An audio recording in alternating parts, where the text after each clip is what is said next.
Hello, and welcome to today's Academy Voices Live. Mm-hmm. We have Angela and Hello. Anthony. What is it, Angela? Angela and Anthony. Double A. Oh no, wait. Double the A team. Get Yeah, it that's better. The A right. team. The A team. We've got the A team going on today. Gabby couldn't join us unfortunately because her internet is out and it was cut or something crazy. So they're working on trying to get her internet back. So hopefully she'll be back till tomorrow. So, That's crazy. but yeah, we're here today. We're going to be talking about Academy Voices. Mm-hmm. Angela, what are we talking about today, Angela? Well, we're going to be talking about reviewing the ACX standards or Yeah. audiobook formatting standards tonight in Launchpad, so we can touch on that a little bit today if you want to. Yeah, I think that's wonderful. Absolutely. So, I did want to start off by saying there was a great question in our Discord and our servers and the VO Journey Discord, and the question was because we have, of course, if you're part of VO Journey Academy, we also have courses, right, that you can get as well that takes you through things, and I think someone had commented on what's the difference between ACX standards and then like a commercial demo standard or like other industry voiceovers. Mm-hmm. What's the difference? You know what I mean? And they were confused about, is there a difference? Why is that so strict and Mm-hmm. stuff like that? So I thought that's actually a really good question to lead us off. Mm-hmm. So what do you think about Angela? Like what do you see? So if someone would come to you and they're like, I need you to do um a 30-second commercial spot, you know what I mean? Not a voiceover, not a audiobook. What do you do just briefly, like in a 20,000-foot view, differently with your audio? Anything? Do you still use the same settings? Well, first and foremost, and I have seen this question and get this question a lot, this question we're reviewing today, but first and foremost, it's going to depend heavily on what the client wants.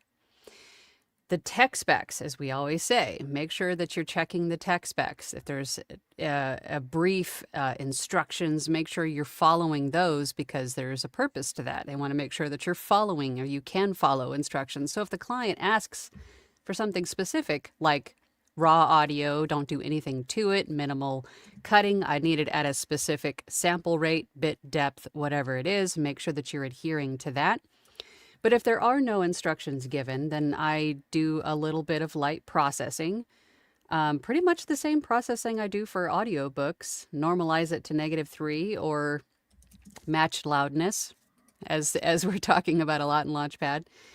And that's it. But it doesn't need to really adhere, or it shouldn't. It shouldn't be formatted to ACX standards, although inadvertently it might still be. I'm going on a tangent already. See, I'm tangenting. No, I love this. No, tangent away. I love this because early on when I started, they were both very separate, meaning like, because ACX standards, which now I mean, because we have Academy Voices, I'm like ACX standards. It's what we say, but honestly, it's the standard of the audiobook industry, basically. Mm. No matter where we put, like we use those same standards because those standards are used everywhere. It just was pioneered and put together by ACX, right? Or Audible. So, but early on, I would have a different rack for one, a I different did too. setup for another. But then Hmm. as time went on, and maybe this is where you were getting to, Angela, if I may, is I think that I've realized that honestly, I could use the audiobook standards that I use for other voiceovers and they would be fine because I've gotten to a point where I have really stripped away so much extra non-needed work in my audio, like Mm-hmm. non-needed extra plugins and all these things to just a core, couple. Yeah. And then really the big thing is on ACX or your standards, right? Does it match the right RMS level? And is it, made sure that the peak level is in the correct place, Yeah. right? Those are kind of, and I know we're not talking about whether the beginning and end of the file, but is that where you were kind of going with that? Like you could possibly do it both ways almost sometimes? They're very, very similar. I think the big difference between the two is that a voiceover is going to be in wave, Audiobooks are going to be MP3, and I don't check peak. I don't check RMS for voiceover. Noise floor, I mean, it's always a factor. You don't want to have TV in the background or anything that's audible going on in the background, of course, but that's really the major difference between the two. Yeah, absolutely. And so leading into that, and so from that question, I was just because I saw that question, I thought it was a great Oh, that's a question. great question. And it can be often confusing, especially when you go onto YouTube and you Hmm. watch 50 videos, and all those 50 videos are telling you 50 different things. Yeah. Yeah. It can be very challenging. So let's dive into a little bit about ACX standards. And first off, what are ACX standards, right? Mm. So yeah, so let's start there. Okay, ACX standards. There is the peak amplitude, and I think that one is one of the more confusing for people Well, wait, let's because, first start off with tell us just act if someone there might not be, but let's act if someone doesn't even they're brand new and they don't even know what ACX standards is in general. okay, copy. Okay, Right. so ACX standards are the file formatting standards that are required for each audiobook file. Right. And we Um, require them for Academy Voices as well.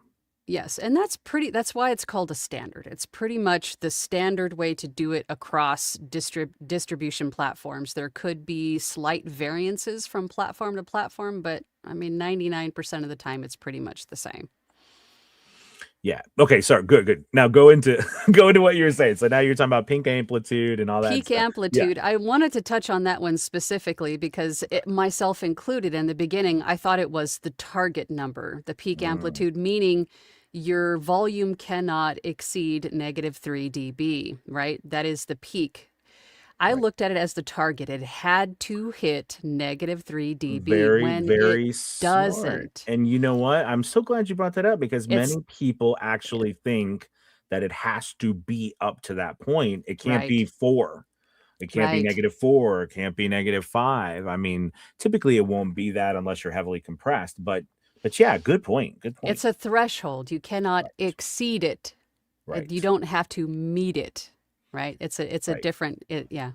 Absolutely. So yeah, so that's one of the standards is that threshold, right? As Angela was saying, that we can't go over.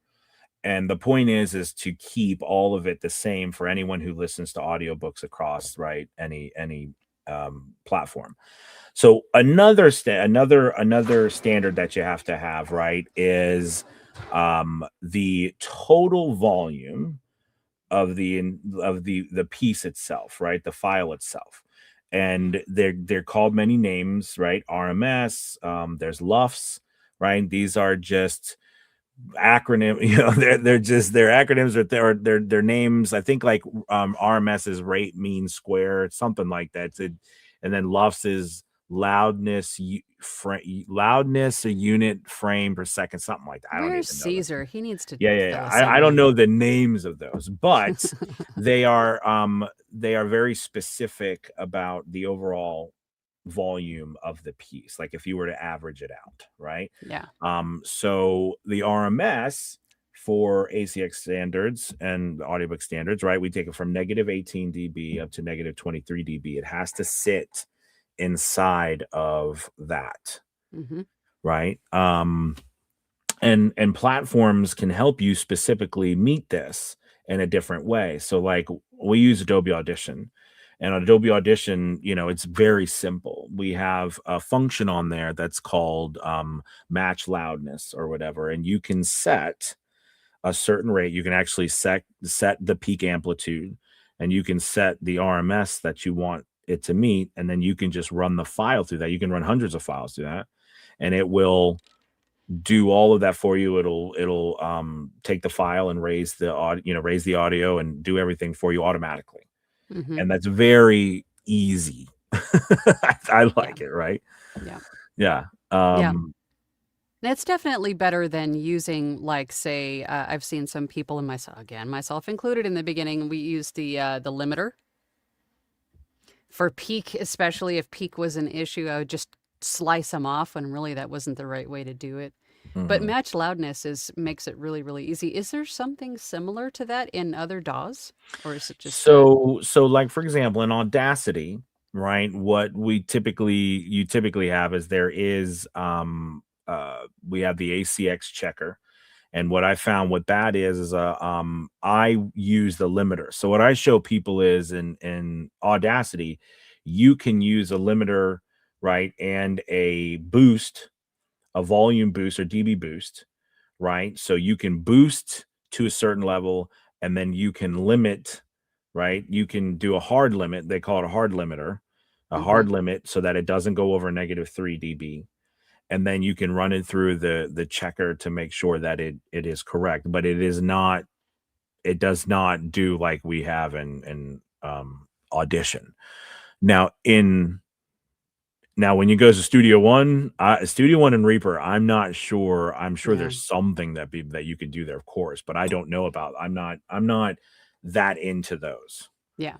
Yeah. Yeah. I Um, have never opened Reaper. I don't yeah. I don't know. I always say, like I always joke, right? Reaper can make you a cup of coffee, code you a website, and do your voiceover at the same time. So that's a good one. But it's very it's very, hands-on on that one. But we have a lot of people on all of them in our group. So I mean Yeah. they're all whatever one you just like. So what's another one, Angela? So we covered the how loud it can be, the peak. We've covered the RMS, how the overall loudness of the piece can be. What else is there? Another struggle for me and for a lot of people is the noise floor. Is the noise floor factor. I mean, it is for me too. I mean, it still is because I don't know if I'm sure I have told you, but I have an electrical panel inside this room that Mm. generates noise. I have a playground 15 feet outside of my studio that, you know, so it's a challenge for sure. And I think one of the best things that I did, what are you laughing at? Joy was saying Oh, going off going on off on Reaper again, Reaper. Anthony. I know. I always have something to say about Reaper because I think it's a cool. I mean, I want it to be, but it's just so like, anyways, it's just so much. I'm just like, why Reaper? Why? Anyways, sorry. So, What was I saying? Noise floor. Oh, I noise think, floor. Yeah, yeah. but the biggest problem for me, I think and I had to figure it out the hard way and on my own, was that my computer was making most of the noise. There are ways to reduce your noise floor, but again, as always, there's so many variables from studio to studio, person to person. It could be really anything generating noise, from the lights you have on overhead to the ceiling fan you have on to having the air conditioner on while trying to record. There's a lot of different sources of noise. And there's a lot of noise reducers and a lot of ways within your DAW to reduce that noise too. You just have to understand that delicate balance so you don't remove all of those delicious low tones from your voice as well in the process. So those are things, of course, that we talk about in Launchpad all the time. So Yeah, yeah, absolutely. Now here's a little yeah, thing that I did want to talk about noise floor, and I think it's another thing that people get mistaken. In general, of course, we always want the lowest noise floor we can get. However, the ACX checker that a lot of people use gives you a false. It will tell you that you will not pass ACX standards if it's not -60, and that's not true. And this is where again we want to strive for that, we want that, and absolutely we should be doing it. But what I'm saying is we've published so many audiobooks at this point, and I've done so many myself through ACX alone, that I can tell you that if it's at -58, do they kick it back? No, they do not kick it back. But the checker and all the stuff tells you that because it's like a hard recommendation, yeah, right? But don't freak out if it's like, I just cannot get it to this super low noise floor without destroying my audio in the process.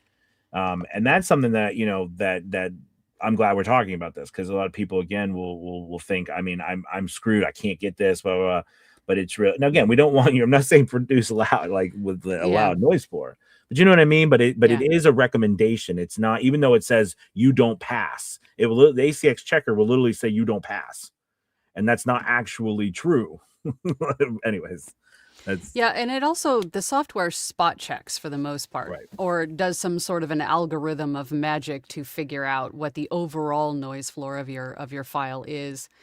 So even if there are a couple of spots where it might get, like Anthony said, -58, -57 in a couple little spots, I mean, Hmm. it's not anything to completely destroy No, your entire file for. no, no, absolutely not. Yeah. Yeah. So, all right. So, and I would say I have the funny, I've told the funny stories about noise floor, right? Of unplugging my refrigerator because my refrigerator would keep running and then forget to plug it in, and my wife would just come after me, and so it's Rightfully definitely. I didn't know you so. had a panel in your booth, so like it Yeah. hums and stuff.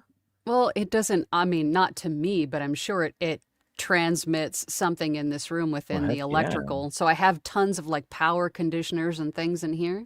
Right. So So I've done you get like ghost noise a lot, really, don't I've done you? Like everything that I can internally. think of to reduce noise, and it's still an issue. So, Yeah. I mean, I feel you out there. Believe me, I feel you with the noise floor issue. Tails. I love it. Tails said fridges Fridges matter. matter. They Yes, they do. do. Yes, they do. Yeah, they do. Um, that's funny. Okay, so now we've talked about that. What's next? What's another standard that we have to meet?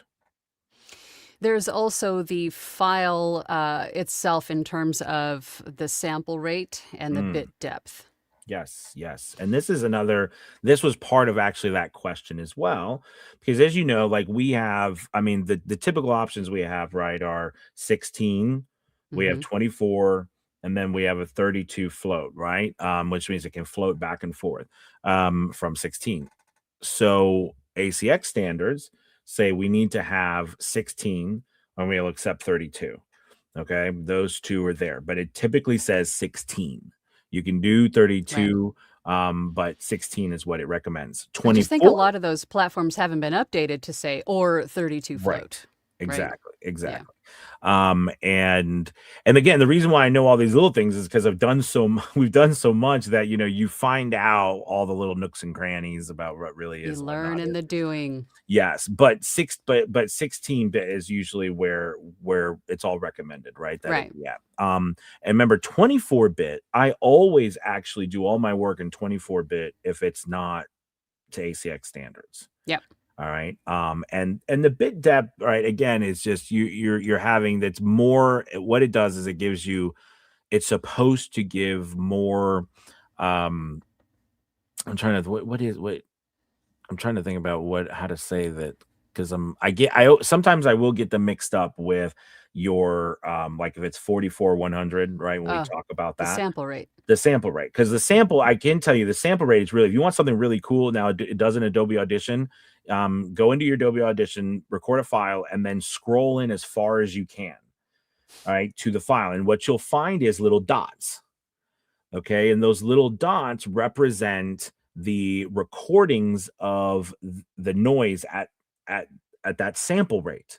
So the higher sample rate you get, right, then the more of those recordings, and it's supposed to be the more quality of the sound, the more depth of the sound, right? And that's why it's called bit depth as well, right? So that plays a role in it also.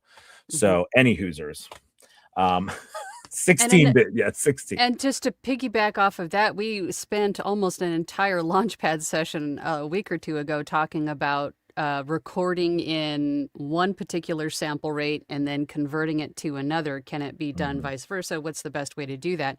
I record everything in 48,000 or more. And if it needs to be at a lower sample rate bit depth, when I'm done with a file, I will then convert it to a lower. I wouldn't go the You opposite said you do direction 48,000? or higher Yeah, if yeah, the yeah, yeah. client is asking for it. And you know who often clients who often ask for that is video game clients. For me at least, video game clients, people who are doing anime, like heavy audio, like really putting a lot of extra stuff into the audio, Mm, right? Because they want a file that's as full as possible because they're going to degrade it, yeah. right? They're going to change it, manipulate it, and they want it to come out. It's like think of it this way: it's like taking a picture at a Yes. very high resolution rate and then when you go to change it and degrade it, it still looks really good. But if you take a picture at a really low rate and then you go to change it, it looks like crap. Yeah. Right. So Yeah. that's a good way to describe it. Mm-hmm.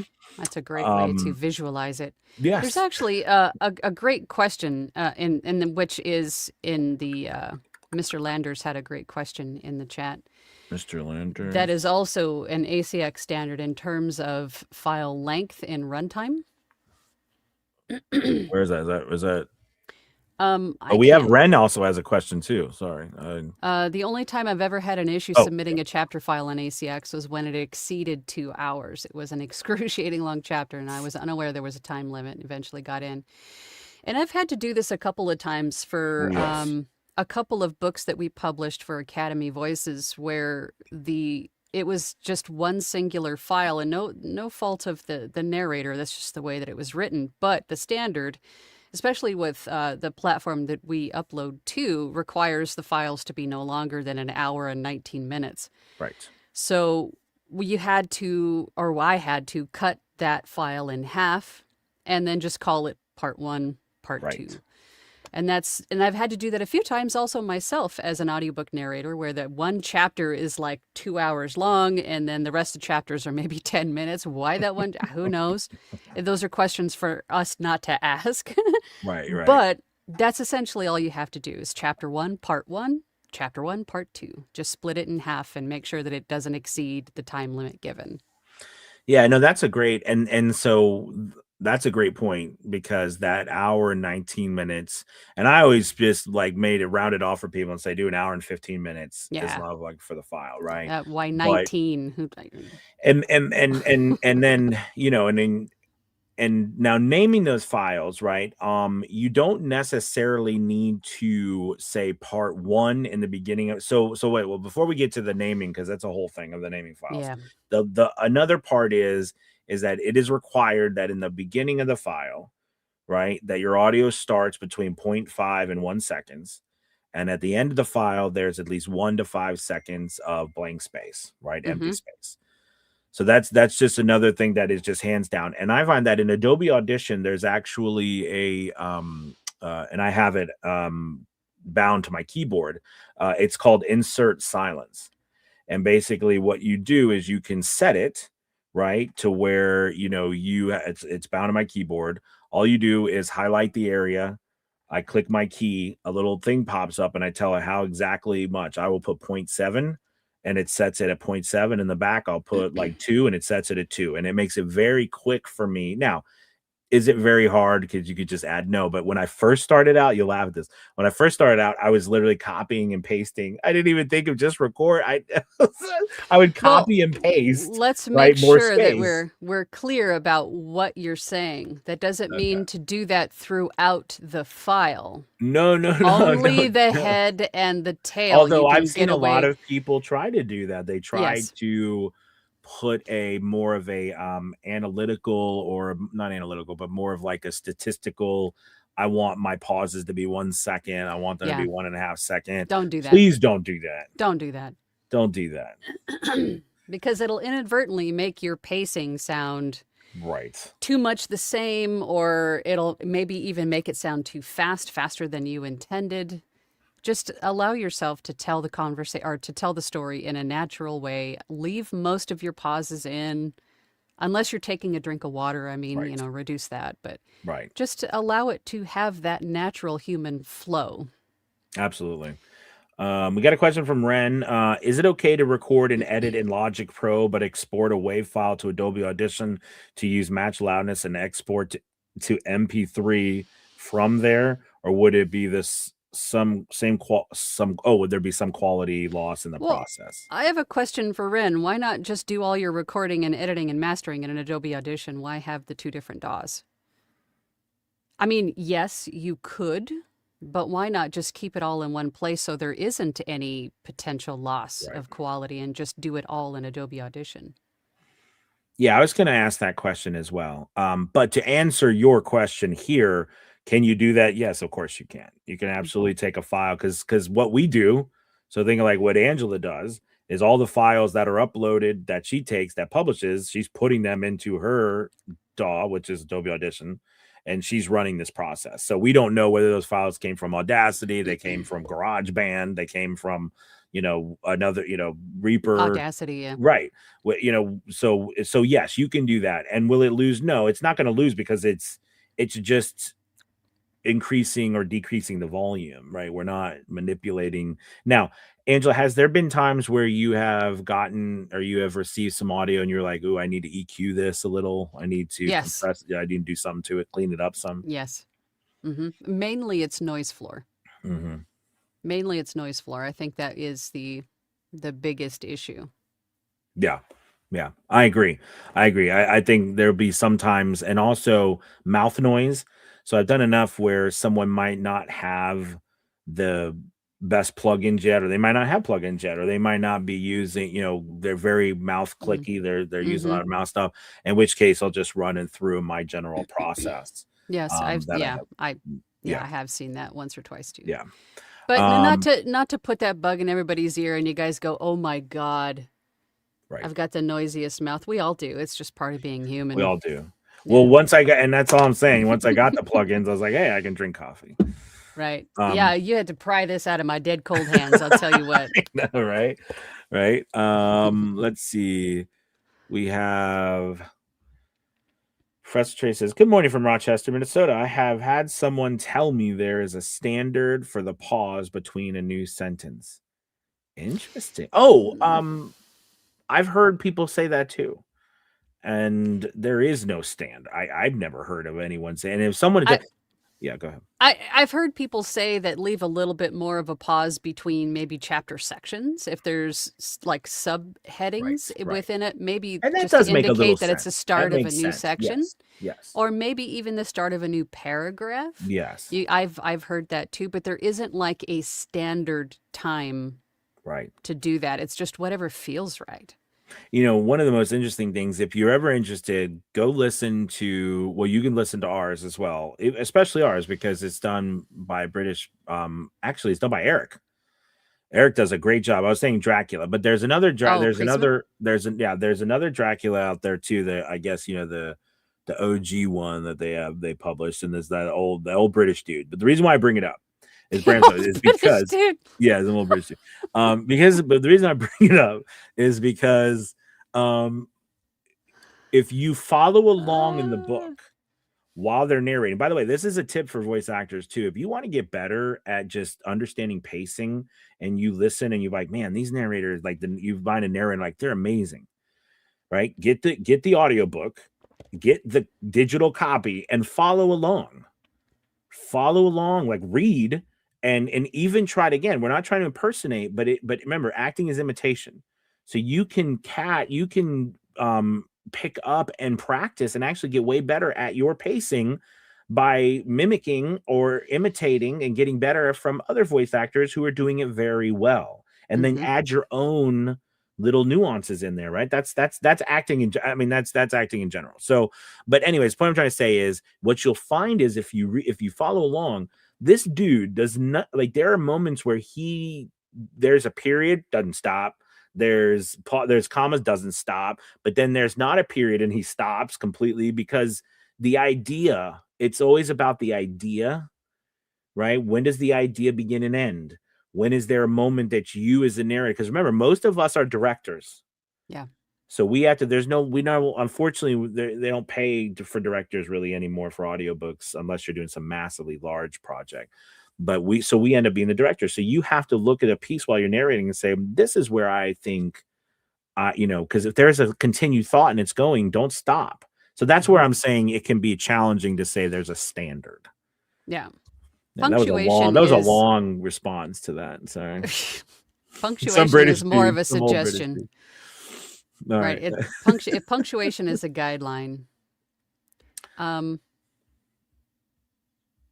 Let's see. Tail says, I never once thought about learn something new every day. See, there you go. Let's see. I just thought lots of bits is better. Hey, I think that's a great way to look at it, right? That's a great way to look at it. Let's see. TIFF versus PNG. Oh yeah. We were talking about the stuff. Ruben says, hi, lady. It's Where are the okay. donuts? It is good Yeah, to you got to bring have the you. donuts. Yes, sir.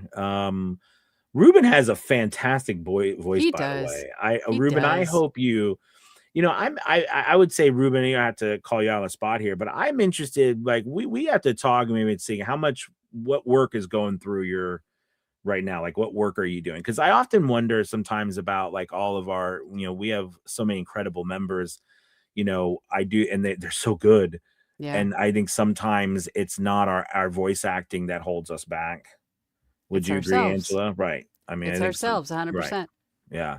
Mhm. I could be wrong, Rube. I was just wondering because because some of you I've not seen you guys narrating, at least on Academy Voices, which is fine because you might be a person who doesn't want to do audiobooks, but it's just I'm just interested. That's all. Good morning, afternoon, all. Hello. Let's see. Joy says you can read that one, Angela. What did Joy say? So, should commercials, video games, and animated movies should be done in Wave 48K? I think again, use whatever the client tells you. If it's something specific, set it the way that they want it. Ideally, the larger the sample rate, the larger the file. In essence, so I stick with 48K because it's a smaller file for all of the storage for all of the other things that I have stored on my computer. That's just what I choose.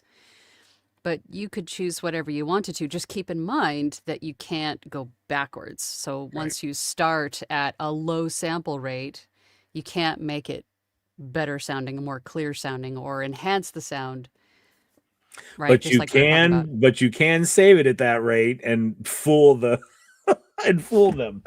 So trust me, I've done it all. I've done it all. But Angela's right, right? It's like you can't add later. You can't just change it and then it changes what you've recorded. But Because I have right, some clients that request me to record at 96,000. I mean, that's just what they want. So, I right, mean, you could do whatever you want to. It's just a larger file to right, store. right. Yeah. Do you remember when we used to charge more for WAV files? Oh, That God, I used to know. that used to be a thing because of the time when as time's gone on with technology, of course, space has gotten easier. Like, devices can hold more space and stuff. But early Yeah, on, because they're bigger files and you used to charge extra for WAV files. Now it's really a standard that you it's offer a a WAV standard. file. Yeah. Um, all right. So Mr. Lander says learning editing shortcuts saves your sanity. I too was cutting and pasting and going crazy. Thank you. Thank you for validating my craziness. Because I literally would cut and paste and cut and Yep. paste and cut and Yep. paste and cut and Same. paste. Less is And more. yeah, yeah. Here's an interesting thing because it just got me thinking about when we were talking about, not doing that in the middle of your piece. Mm. I'm always intrigued about how every individual voice actor takes on dealing with their breaths, Oh, and removing them yeah. because, early on, I know for me, I'm that kind of person. I don't know, Angela, you probably, but I'm that kind of person who is like, I know no one else has figured it out, but I'm gonna figure it out. How to do it, how to do it just automatically. I'm that kind of guy. I'm like, I'm gonna be the one that figures it out. And then you crash and burn miserably. Mm-hmm. But there's always I always meet someone who's the elusive. I figured out how to do it all automatically and it's perfect. I'm like, wow, that's incredible.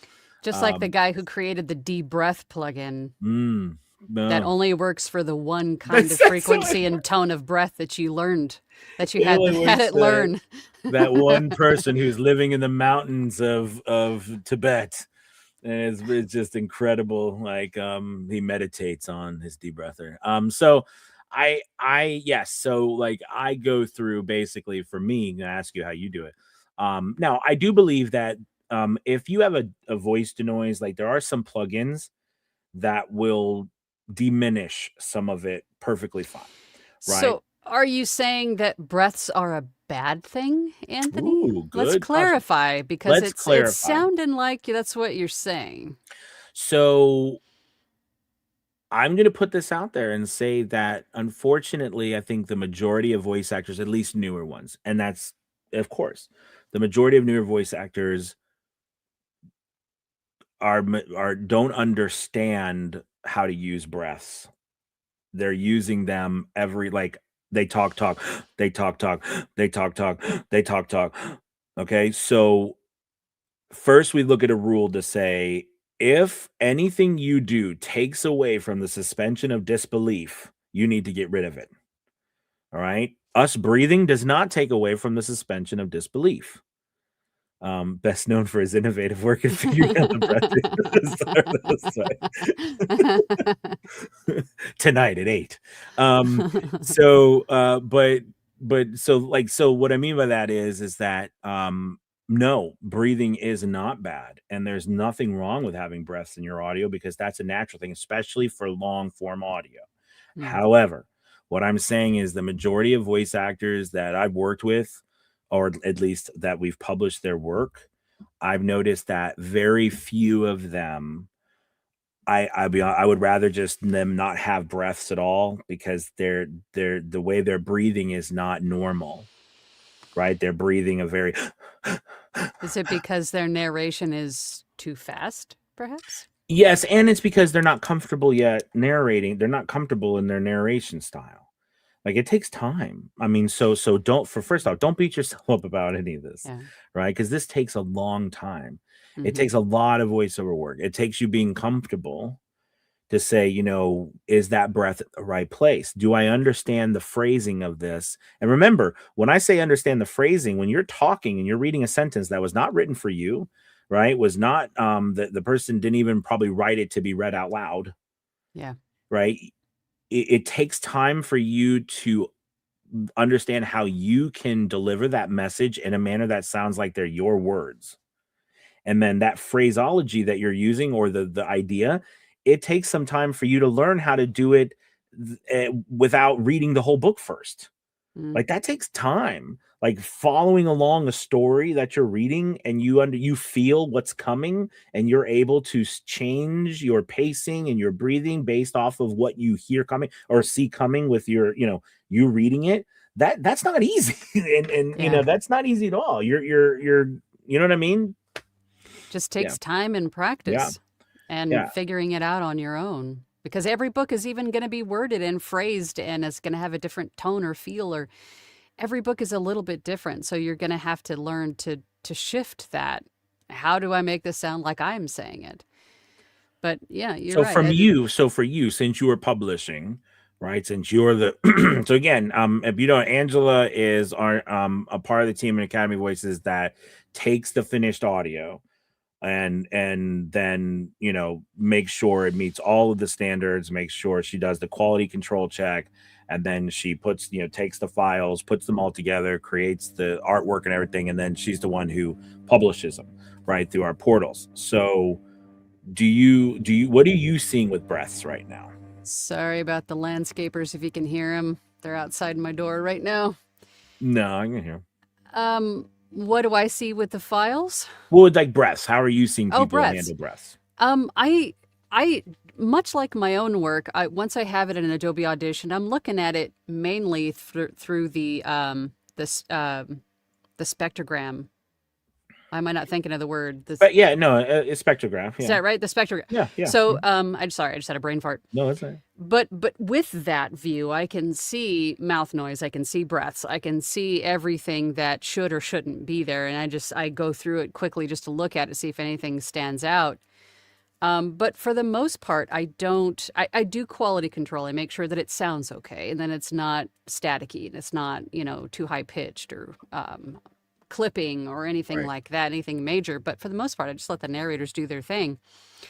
But I always say if it's to your point, and you stated it perfectly, if it takes away from the story at all, if it takes away from the suspension of disbelief, I think is what you said. Yep. Yep. I'm sorry, I'm having focus That's issues, okay. but squirrel.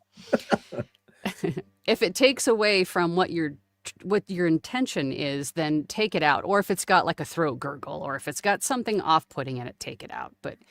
Uh, but learning where to put those breaths, like Anthony said, is the important thing. And I think a lot of times, and I did it myself, slow down. I mean, reading and narrating an audiobook is not like reading one for pleasure. It's going to be much slower and much more intentional. Still conversational, still, telling a story, but you're not reading super fast. So in that, you can learn where to place those breaths. And I did see another question about retaking multiple sentences. I still do it.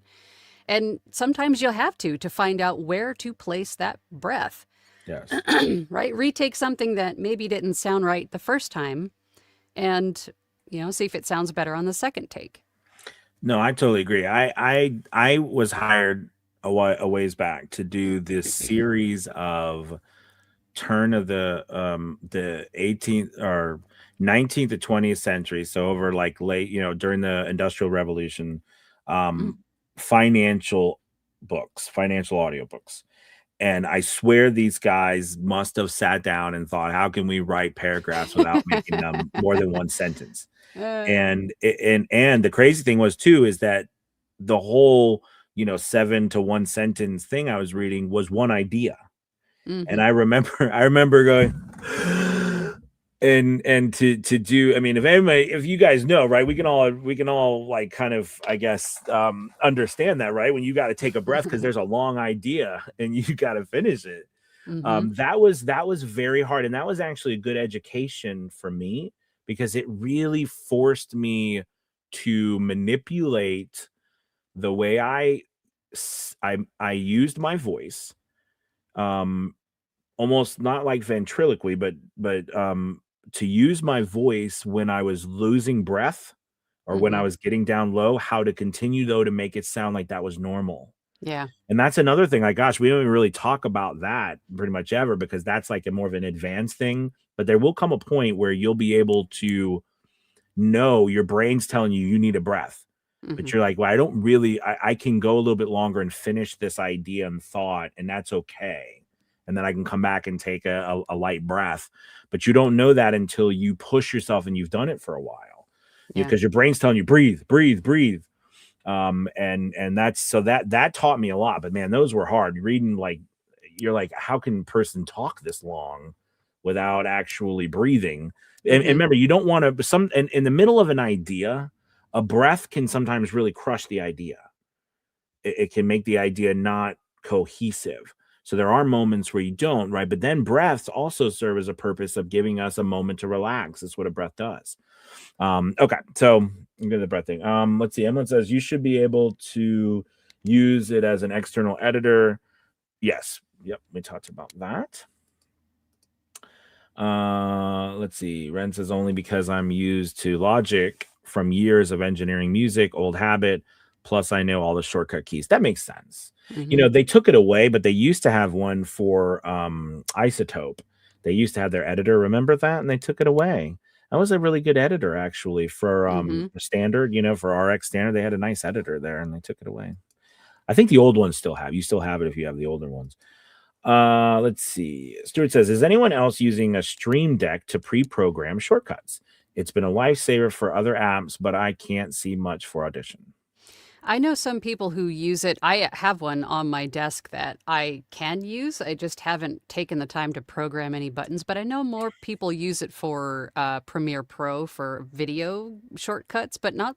Actually, I take that back. I think we had somebody in Launchpad a couple years ago. Was it Eric? That said that he used a Stream Deck for Audition shortcuts too. But long story short, you could program it for whatever the heck you wanted it to do. So, I mean, why not? Yeah, I mean, and I know that became very popular for live streamers, Yeah. right? Because it's a way to pre-program, like super super subscriber, or some noises in the Mm-hmm. background, or all sorts Yeah. of things like that. But that is an interesting thing. I have heard of voice actors absolutely using it for that. Mm-hmm. Again, I use my keyboard for the program shortcuts, Yeah. so it doesn't really, in Adobe Audition we have a thing you can program a shortcut, right? You can record the shortcut and then like program it to a key.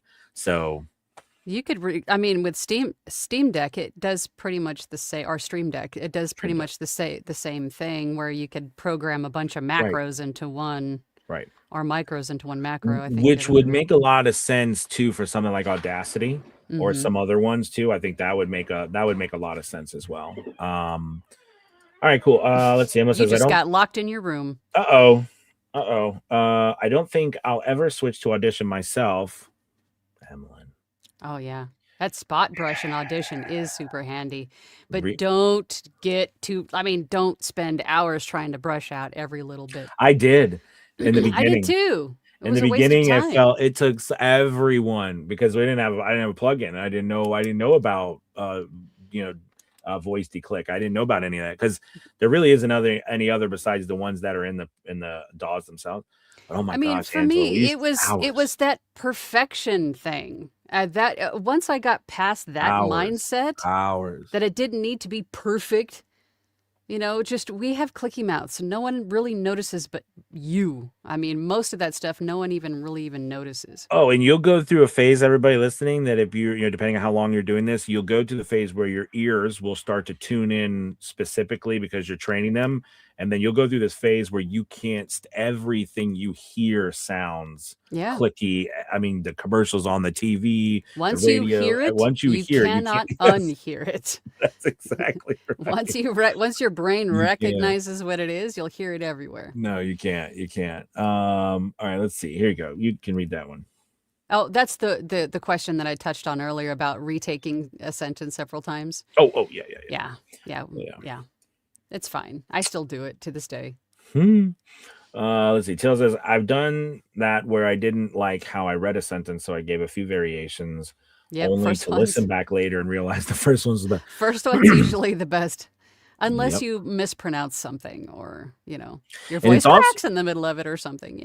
well, on an audition or on a shorter piece, if you're doing a shorter voiceover, right? I've sometimes I will take whatever piece. Like a lot of times my last one is the better one because I realized Mm. that the last one I do is like, well, I don't care on this one, and sometimes I will copy and paste that one in the front. Yeah. Like sometimes, like I'll do, Yeah, I don't care version. yeah, yeah. Yep. Mhm. Because usually the ones that we're trying so hard on, it comes across like that, right? It comes Yeah. across that you're just trying a Overdoing little it. too hard. Yeah. Um, let's see. I have decades of stage acting experience, but have still found doing character voices in audiobooks is my toughest challenge, and I need to get a lot better at it. Yeah, yeah, that is a big challenge, I think. We were working the other night in Voice Acting 101 using imagery as a method to enhance your characters. And the idea behind that is, if I was to show you, Mr. Landers, a picture of a chicken, and then I said, this chicken, and the chicken is in a pot and it's boiling, right? And there's it, and I told you to voice that chicken for a thing, right? By that visual, right? You would create an entire character right off the bat like that, right? Mhm. We are beings we're very visual. And I found that imagery can help. And what we did in voice and in the voice acting class is I created an entire a form that you fill out, and then you can use that in something like chat gpt or something to create you an image that allows you to create a character, because visual boards, all right, or what are they called? They're Like storyboards? yeah, like storyboards are very powerful. If you've never Mhm. done this for an audiobook and you've got a decently long audiobook and their characters, create a storyboard of your characters, because they have faces. I mean, like, instead of you just trying to come up with it and it shifts your mind. Do you ever, like, people are like, I've got 30 characters and I'm finding it so hard to remember what voice goes to what? And the old method always was like, record your characters so you remember which one, and you can go back, which is a very powerful tool. But having a visual cue to go to and say, oh, Mhm. it's McSteamy. That's this character, right? So that you McSteamy, yes, Anthony? McSteamy. Oh god. McSteamy, yeah. Mr. Chicken Mini. Chicken Mini is my And daughter you loves could do the Chicken Mini. same thing, and we talk about this in Launchpad too, where if a character reminds you of somebody like Christopher Walken or somebody, Mhm. to have a picture of them attached to their character sheet or your spreadsheet or whatever, however you're taking notes of what the character sounds like and who they are. You could use that too as a visual cue. It's the same Oh sort of yeah, thing. absolutely. Let's see. John says, I like to watch TV or movies from an acting or voiceover perspective to get pacing, etc. Absolutely. Absolutely. What's Yep. interesting is you'll start listening, you'll be like, wait a minute, I can do it better than that. Or you'll start to hear edits. Oh my gosh. Or You're like, that things was a like bad that. audio. Have you ever said to Yes. your partner or a random being, well, that wasn't actually a good voiceover? I've said that. And my I family's like, have why do we too. care? Like they didn't even notice. They're like, oh Right. yeah, that was a good. I mean, did you hear that? That didn't. They're like, what are you talking about? The other night I was laying in bed and we watched TV and you're going to sleep sometimes and I wasn't watching and I'm not kidding you, and my wife was like, that's so random, but I wasn't watching and I heard a scene and I was like, I turned and said, that was a really good acting scene. I hear she was like, okay, random. I hear taking my son to school in the morning, we listen to the radio, and I hear commercials on the radio, and some of those commercials, they're local places. And one of them was like the voice actor was like, I have no idea what I'm doing. They were just kind of like going through their lines. I'm like, that was horrible. And my son was like, what are you talking about? That voiceover was horrible. That guy was totally disconnected. And he's like, Mom, just drive me to school, Dad. Get over it. Why do you care? They put up with us. Yeah, They put up with us. I keep saying it. I could listen to Ruben all day. Yes, same. Absolutely. Same. Yes. Definitely a big fan of listening to audiobooks to learn. It's so helpful. Here's another little tip too with you guys. If you get and you're in a pinch and you're in a bind, meaning like you got to go, you don't have time to do all the stuff we're talking about. One thing I find very helpful, even with auditions, is go into Audible and type in or go find the genre. So let's say you're doing something in sci-fi, right? Go to the sci-fi genre and listen to, because you can listen to the first 4 to 5 minutes for free and all these. Listen to them and get an idea of how those narrators, right, are doing those, like how they sound, how their pacing is. And that gives you an idea, especially with auditions, because remember the books, the authors, the indie publishers or whoever, they're expecting you to, yes, have your voice, but also to play within those rules, if you will. Right. And that will help you tremendously, I think, and getting more jobs. IceTube RX12, I'm told, for mouth clicks. There is a mouth declick plugin that you can get in Isotope that is everything. That has cut 80% of my editing time, just that one plugin to remove or reduce the mouth clicks. Because coffee will do that. And it's standard. Yeah. It's not, unfortunately, everyone wants to get Elements because it's like $49 or something, but unfortunately the standard is the one you need, because it does have a declicker, but that declicker is not specifically made for mouth clicks. It's made for other clicks. It's not the organic click that it's removing. Or I've even heard of some people getting Elements and then upgrade, like when it's on sale for like $20-$30, and then upgrading to standard. Yes, absolutely. Mr. Leonard says, well, I've seen all kinds of online experts talking about breath noise. Some say you should remove all of them. Others say leave them because people breathe when they are talking and it's natural. I think there have been some rules of thought for voiceover and audiobooks. They're two completely different things. And I think some of those things that people talk about get convoluted. Yes. So if we're talking... I'm sorry. I just really quick. Go. But for like e-learning commercial work, like Anthony was saying, everything other than audiobooks, breaths should probably be removed. Right. But for audiobooks, leave them in. Absolutely. It's the easiest way just to separate the two. Perfect. That's absolutely right. I totally agree. Let's see. Yes, that's right. We were laughing about that. Figuring out the breath thing. And Reaper. All right. All right, says, just listen to an Emily Henry book, and the narrator was breathing all the time. I was like, wow, look, she's breathing. What's she breathing? Why am I fuzzy? She's alive. There we go. Yes. I use breathing in pauses to help the story and drama. And that's exactly, yes, that's exactly what it should be. Use it. Right? That's exactly what it should be. And I think as you progress as a voice actor, you'll realize that it's such a powerful tool, not something to be afraid of. Yes. Let's see. I'm definitely still breathy, like working on building lung capacity. Yeah. Breathy could be really good for some genres. Yes, it can. Just saying. I want to do a song. I want to go like pow, pow, pow. I want to do, yeah, exactly. Let's see. If I could just hold my breath the whole time, I would. No. Oh my goodness. No.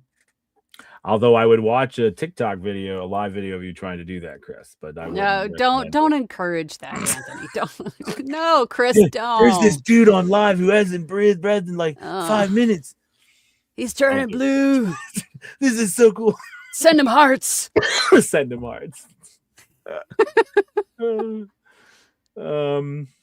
Jay says, I don't eliminate breaths, but is it okay to maybe shorten long, overly exaggerated breaths after all I do have asthma?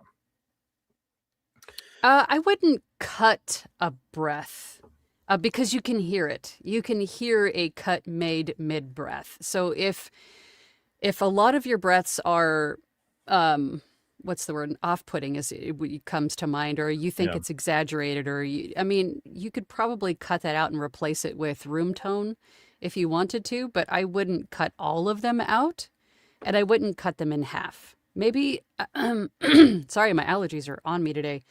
If possibly you could even reduce the sound. I've heard of some people doing that, but I encourage you that breaths aren't a bad thing. And what you call exaggerated or horrible may not be actually that bad. I would get some feedback on what that actually sounds like, because we are the worst critics when it comes to our voices. So I'd get some peer review on that exaggerated breath before you do anything. Yeah, just put it in the Discord, put it in the Discord and the chat. You could put it in the review section, you know what I mean? And yeah, absolutely. Good call. She narrates for us all the time, and I've never heard an exaggerated breath, Joy. We're our worst critics. We're horrible. Yeah.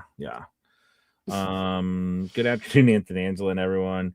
It has taken me a while to not cringe and want to delete every breath in my autos. Yep, absolutely. Same. Absolutely. Everyone goes through that. You're not alone, Sage. Oh yeah. I try to hide my breaths in the commas. Yeah. I do too. Note to self: reading underwater is bad. I need to stop doing that. Impressive, but not. That's pretty darn cool. Yeah. Dickens's sentences end with commas. That's the truth. He wasn't quite sure. He never wanted to stop talking, that guy. Let's see. Run-on sentences are my nemesis, but I just have to decide, okay, I'm going to breathe here, like singing in music. Yeah. And that can be part of, and early on, that can be part of you working through your scripts too, right? Like working through your scripts. Ever almost fall asleep while reading a book that was clearly helped by ChatGPT? Yes. So, yes, but I've also just fallen asleep in the booth recording. I remember that. I remember you saying that a couple times. But yes, or stopping lots of times because you're just sitting there in this biggest eye roll going, I can't. And if you find yourself stopping every other sentence, it might not be that you're having a trouble reading. It could be that you're really fatigued, bored. That was hard. Yes. One thing I did, depending on your space, is I would read a page and then I would stop, take a sip of water, even get up, stand up, and do a quick 2-second walk and then sit back down. I know, but it actually created a pacing too. I actually got that from what's his name? Anyways, famous narrator. My mind goes blank right now. Scott Brick. Thank you, Scott Brick. You could put breath marks on your copy. Yeah.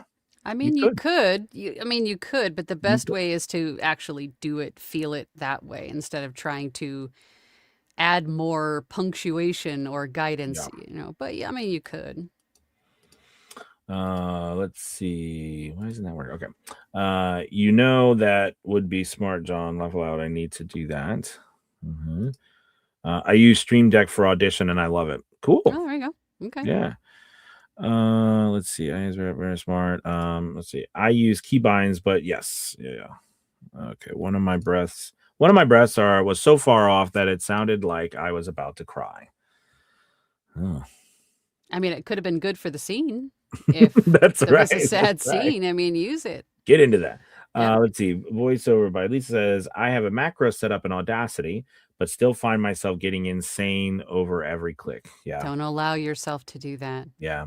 Less is You more. know, that's one thing. I know we work with our students, and I work with my one-on-one students. Let them too is letting go, Yeah, let go. and you know, letting it go, and to be like, to your mind, it might not be perfect, but reality is it sounds great, but you don't think it does because we just don't like our how we sound sometimes. Right. There's no such Yeah. thing as perfect. No. There isn't. There isn't. Well, I think we are coming to. We've just hit an hour, Oh, and wow. yeah, I mean, and we have so many more comments and stuff, and I like try to get to them We'll all. focus on just the questions. Yeah. Let's see if there's any Okay. questions. Yeah. Okay. So let's see. Question. I do wonder about some professional voice actors. Their character is clearly capable of good delivery. Was that a question? Let's see. There's a character who is clearly capable of doing delivery, but the lines are so awkward and weirdly. Okay. Oh, wait, here we go. All the time, mic changes mid-scene, ADR pickups that might fit differently, always question. Oh. Yes, good use of the rhetorical questions. I love it. I saw the question mark. Oh, wait, here we go. Is now a time I should get Isotope RX11, seeing as how 12 is out?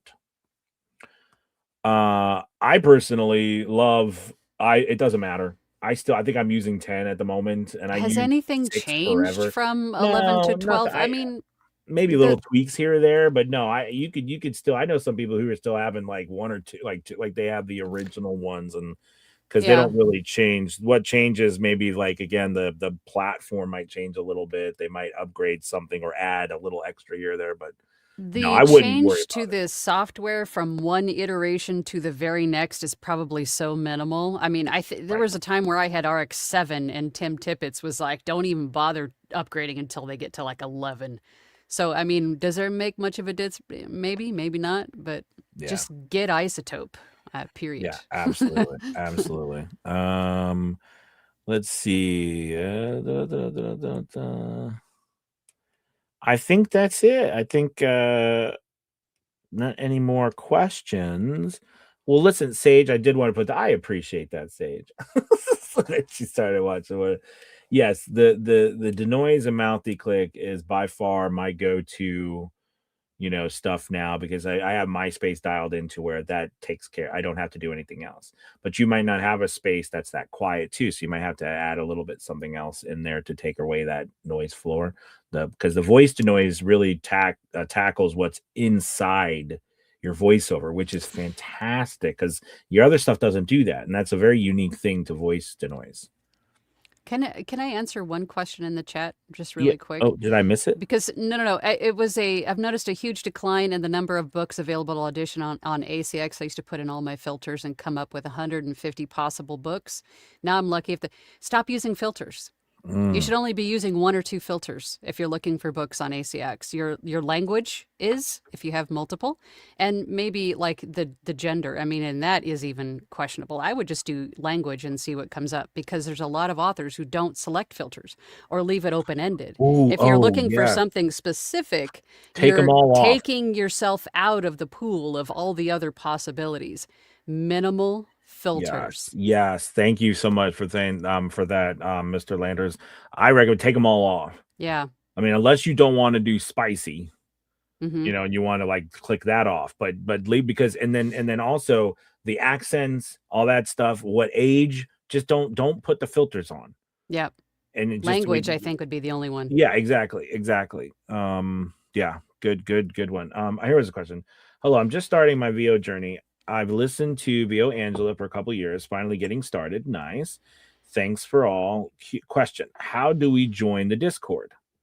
Join Oh, the academy. that's right. So, Rich, you Join our academy.